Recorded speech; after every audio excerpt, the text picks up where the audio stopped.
पहले अपना नाम बताइए। जी, मेरा नाम मोहम्मद मुअज़्ज़म।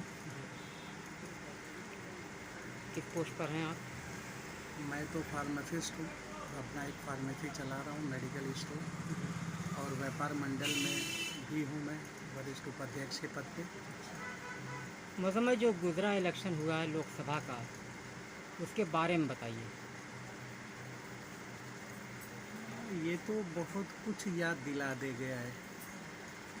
अभी जो गुजरा इलेक्शन है वो तो बहुत कुछ याद दिलाएगा, ज़िंदगी भर दिलाएगा, क्योंकि चाहे वो कंपेनिंग रही हो, चाहे इलेक्शन के दौर का माहौल रहा हो, चाहे जो रिज़ल्ट आए हैं हो रहा हो, या अभी तक का जो मामला है, वो वाकई में एक तरीके से कहा कि तारीखी काम हुआ है।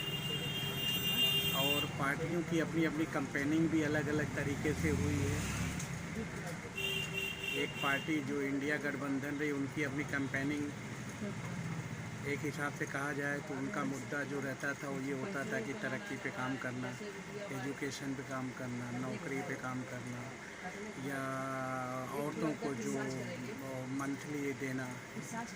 और उसके बाद उनके कई होते, मगर दूसरी तरफ अगर देखा जाए तो जो एनडीए गठबंधन था वो सिर्फ दूसरी भाषाओं का इस्तेमाल करते थे, जहाँ जाते थे उनका एक मामला अलग ही होता था।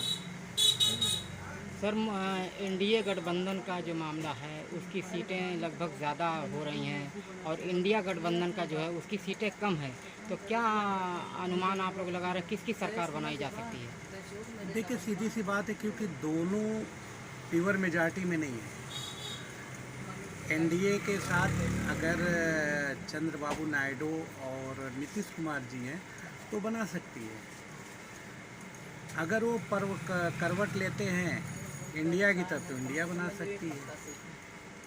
और हम लोग का ये मानना होता है कि अगर कॉकटेल सरकार है, मिली जुली सरकार है, तो ये हम लोग के मुफाद में फैसला होता है। प्योर सरकार होती है तो जैसे लास्ट 10 साल यही हुआ है कि प्योर सरकार होने से कहने का मतलब है कहीं तरक्की का तो वो नज़र नहीं आया।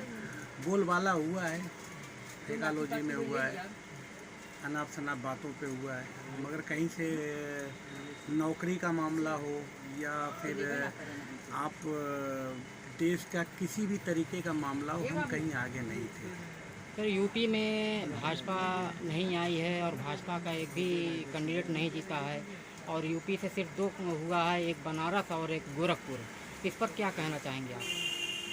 यूपी से देखिए, ऐसा है ना कि यूपी में क्योंकि यहाँ पे सबसे बड़ा मामला ये होता है, जो मुद्दा होता है यूपी का या मध्य प्रदेश का या बिहार का, अमूमन बिरादरीवाद पे होता है। और इस मरतबा यूपी का जो रुझान रहा वो सीधी सी बात है कि जो माइनॉरिटी थी और जो शेड्यूल कास्ट थी, ये सब जो है कांग्रेस और सपा पे, इंडिया गठबंधन पे चढ़ गए थे, जिसकी वजह से बीजेपी का पूरा लॉस हुआ। क्योंकि ये क्या होता है कि माइनॉरिटी अगर वोट बढ़ जाता है, बीएसपी में चला जाता है, कुछ पहले बीएसपी में जाता था, इस बार तो माइनॉरिटी ने बहुत शांति से काम किया और अपना ये एकदम ये लगा कि माइनॉरिटी वाले एकदम शांत थे, कुछ बोले नहीं, कोई डायलॉग नहीं, कोई कुछ नहीं। ये सिस्टम से जब वो इलेक्शन का वो आया, इन्होंने जाके वोटिंग किया और वोटिंग किया, उसका ये रिज़ल्ट आया कि यूपी में जो है समाजवादी या कांग्रेस या इंडिया गठबंधन ने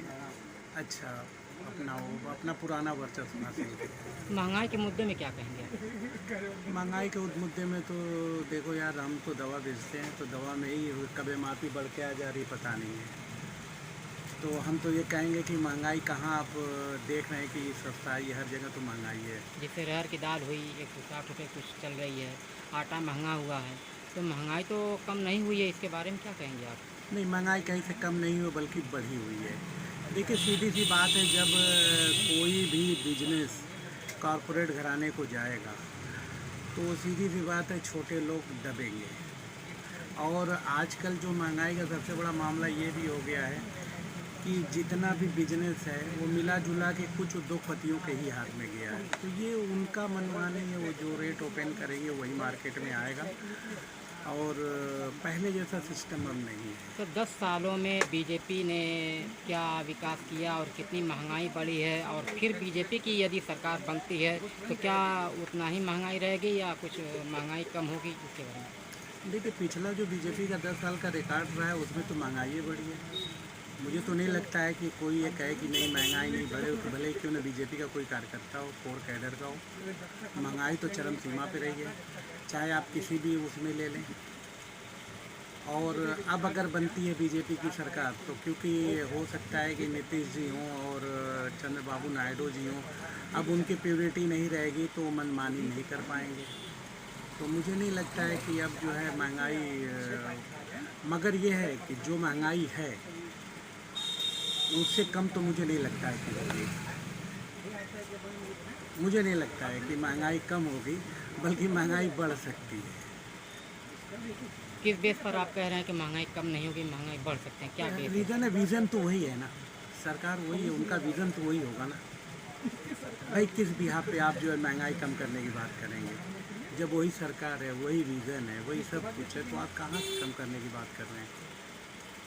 यदि इंडिया गठबंधन की सरकार बनती है तो क्या होगा? एक उम्मीद की जाती है, इसलिए कि उसमें मुझे सबसे अच्छा जो राहुल गांधी या प्रियंका मैम का जो वो लगता है कि ये लोग जो बात करते हैं ना, इनसे ये लगता है कि ये कहीं ना कहीं ईमानदारियाना तौर पे काम कर रहे हैं।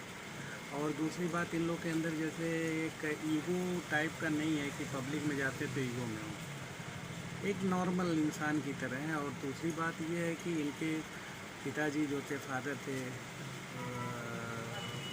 राजीव गांधी साहब, वाकई में एक पर्सनालिटी थी। जो भी इलेक्ट्रॉनिक का यहाँ पे वर्क हुआ है वो तो उन्हीं के दौर का हुआ है। अच्छा, आप किसको प्रधानमंत्री बना सकते हैं, कौन बन सकता है, क्या उम्मीद है? मेरे कहने से तो कोई प्रधानमंत्री बनेगा नहीं, ना मैं कहूँगा तो होगा। भाई हम एक वोट से देने वाले हैं, एक वोटर हैं, वोट देते हैं। मगर मैं ये ज़रूर अपील करूँगा कि जो भी वोटर्स हैं वो अगर वोट देते हैं कभी, तो एक ईमानदार इंसान को दे, जिसका जो क्वालिफाइड हो, पढ़ा लिखा हो। भाई हमारा सीएम हो या पीएम हो, जैसे